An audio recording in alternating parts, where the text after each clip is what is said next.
Assalamualaikum warahmatullahi wabarakatuh. Perkenalkan, nama saya Yonatan Benyamin dengan nomor mahasiswa 1965036 dari kelas A. Baik, pada pertemuan kali ini saya akan membahas sedikit tentang teknik pengujian perangkat lunak yang dibawakan oleh dosen pengampu, yaitu Pak Eri Muchtar Hasiri. Baik, kita mulai. Yang pertama itu latar belakang. Pengujian perangkat lunak adalah elemen kritis dari jaminan kualitas perangkat lunak dan merupakan review puncak terhadap spesifikasi, desain, dan pembuatan program. Pengujian perangkat lunak menghabiskan upaya 30-40% dari total pekerjaan proyek. Nah, untuk proyek yang membahayakan nyawa manusia, biaya pengujian bisa 3-5 kali proyek biasa. Berikutnya, terminologi. Reliability, ukuran kesuksesan yang digunakan untuk mengukur kesesuaian antara perilaku yang terjadi dengan perilaku yang diinginkan. Nah, yang kedua itu ada failure, yaitu penyimpangan perilaku yang diamati dengan perilaku yang dikehendaki. Yang berikutnya ada error atau keadaan di mana sistem berada pada suatu keadaan. Jika sistem terus melakukan proses akan dapat mengakibatkan terjadinya failure. Yang berikutnya itu fault atau bug driven. Penyebab yaitu mekanis atau algoritmis dari suatu error atau kesalahan desain atau coding. Yang berikutnya adalah terminologi. Terminologi atau software reliability, keandalan perangkat lunak. Nah, probabilitas sistem perangkat lunak yang tidak menyebabkan failure pada sistem pada suatu waktu tertentu dengan kondisi tertentu. Definisi testing. Pengujian adalah proses latihan program dengan maksud khusus untuk menemukan kesalahan sebelum dikirim ke pengguna akhir. Definisi testing. Yang pertama, proses pengoperasian suatu sistem dapat berkomponen dalam kondisi tertentu, mengamati atau merekam hasilnya, dan membuat evaluasi. Ada proses menganalisis item perangkat lunak untuk mendeteksi perbedaan antara kondisi yang ada dan dibutuhkan, dan mengevaluasi fitur dari item perangkat lunak. Definisi testing. Testing software adalah proses pengoperasian software dalam kondisi yang dikendalikan. Untuk yang pertama itu verifikasi apakah telah berlaku sebagai yang telah ditetapkan. Yang kedua, mendeteksi error. Yang ketiga itu validasi apakah spesifikasi yang telah ditetapkan sudah memenuhi keinginan atau kebutuhan dari pengguna sebenarnya. Nah, ini merupakan proses testing. Lanjut, tujuan pengujian perangkat lunak. Yang pertama itu menemukan kesalahan atau fault sebanyak mungkin. Yang kedua, membuat perangkat lunak yang diuji setelah perbaikan dilaksanakan menjadi perangkat lunak yang berkualitas. Nah, yang ketiga itu melakukan pengujian secara efektif dan efisien. Dan yang keempat itu mengumpulkan kesalahan yang terjadi dan menggunakannya untuk tindakan preventif. Dan yang berikutnya itu test case. Yang bagus adalah memiliki kemungkinan terbesar untuk melakukan error yang tersembunyi. Dan berikutnya pengujian yang sukses adalah yang berhasil menemukan error yang tersembunyi. Baik, kita lanjut. Ini merupakan tujuan pengujian perangkat lunak. Yang pertama itu ada error, ada requirement, conformance, ada performance, dan indication of quality. Ini pengujian perangkat lunak juga. Ada white box methods, ada black box atau methods. Pengujian perangkat lunak atau pelaku. Ya. Ada namanya di sini developer. Ini memahami sistem tetapi akan menguji dengan hati-hati dan didorong oleh pengiriman. Ada juga independent tester. Ini harus belajar tentang sistem, tetapi akan mencoba untuk memecahkannya dan didorong oleh kualitas. Prinsip pengujian. Nah, harus bisa dilacak hingga sampai ke kebutuhan customer. Nah, harus direncanakan sejak model dibuat. Prinsipnya adalah 80% error uncovered dari lingkup kecil menuju yang lebih besar. Tidak bisa semua kemungkinan diuji dan dilakukan oleh pihak ketiga yang independen gitu. Yang berikutnya yaitu testability. Kemudahan untuk diuji ada karakteristiknya meliputi yang pertama itu operability, mudah digunakan, ada observability, mudah diamati dan mudah dikendalikan, mudah diuraikan, dan lingkupnya kecil dan semakin mudah diuji. Ada juga jarang berubah dan mudah dipahami. Yang berikutnya itu metode pengujian perangkat lunak. Terbagi menjadi dua, ada struktural atau white box dan fungsional atau black box.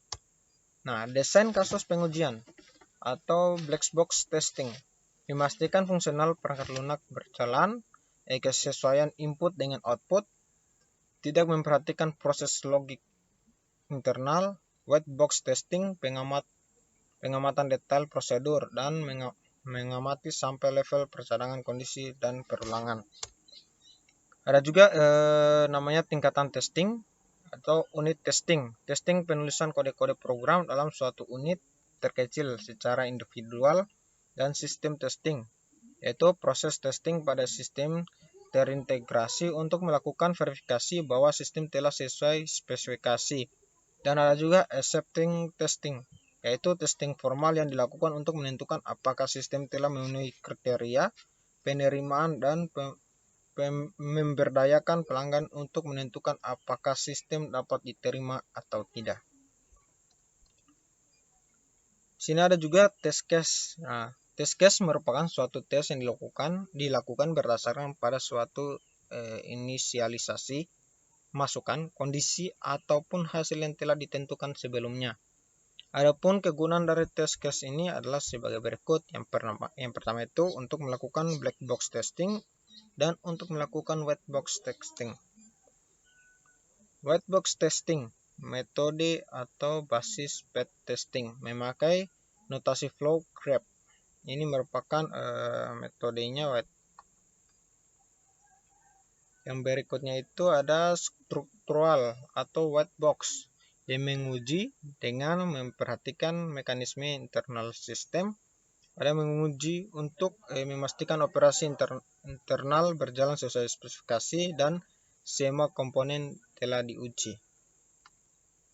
Yang berikutnya itu adalah kompleksitas cyclomatic, yaitu menunjukkan jumlah skenario pengujian yang harus dilakukan untuk menjamin cakupan keseluruhan program. Ini merupakan flowchart. Ini contoh flowchartnya. Ada juga contoh di sini, ada juga contoh white box testing. Nah, sekarang kita masuk di metode pengujian black box perangkat lunak. Ada yang namanya fungsional atau black box, ada fokus pada output yang dihasilkan dengan memberikan input dan kondisi eksekusi, membandingkan kesesuaian output dengan spesifikasi kebutuhan fungsional. Ini contoh fungsional black box, ada requirement, ada input, ada event, dan output. Ini merupakan black box testing, bukan contoh black box testing. Nah, ini black box testing atau analisa ID menguji untuk input sekitar batas atau maupun bawah sekitar sebuah range nilai yang valid, menguji nilai maksimal dan minimal, dan menerapkan 1 dan 2 untuk output. Dan yang keempat itu menguji batas struktur data yang dipakai, misal ukuran array. Berikutnya ada black box testing perbandingan. Nah, spesifikasi kebutuhan yang sama dimungkinkan menghasilkan aplikasi atau perangkat lunak yang berbeda. Skenario pengujian pada aplikasi yang sedemikian bisa digunakan untuk skenario pengujian aplikasi serupa yang lainnya. Skenario pengujian khusus, ada pengujian GUI, pengujian arsitektur klien atau server, pengujian dokumentasi dan fasilitas bantuan, pengujian sistem waktu nyata. Ini merupakan aktivitas pengujian perangkat lunak yang pertama. Ini juga contoh aktivasi pengujian perangkat lunak untuk yang kedua. Nah, strategi pengujian perangkat lunak. Strategi pengujian perangkat lunak ada namanya Big Bang pengujian perangkat lunak secara keseluruhan setelah seluruh komponen perangkat lunak selesai dibuat. Ada namanya juga incremental atau pengujian secara bertahap. Berikutnya, strategi pengujian perangkat lunak membahas langkah-langkah yang harus dikerjakan sebagai bagian dari pengujian dan dilaksanakan, berapa usaha, waktu, sumber daya yang digunakan. Dia meliputi perencanaan, desain test case, pelaksanaan, koleksi data, dan evaluasi. Kaidah umum pengujian dimulai dari pengujian tingkat komponen menuju integrasi. Titik yang berbeda dimungkinkan memakai teknik pengujian yang berbeda. Pengujian dilakukan oleh developer dan untuk proyek yang besar atau tim independen.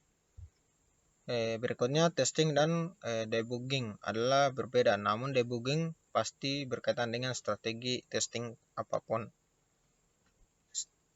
Strategi pengujian mulai dari unit testing terhadap source check coding hingga sistem testing terhadap spesifikasi kebutuhan.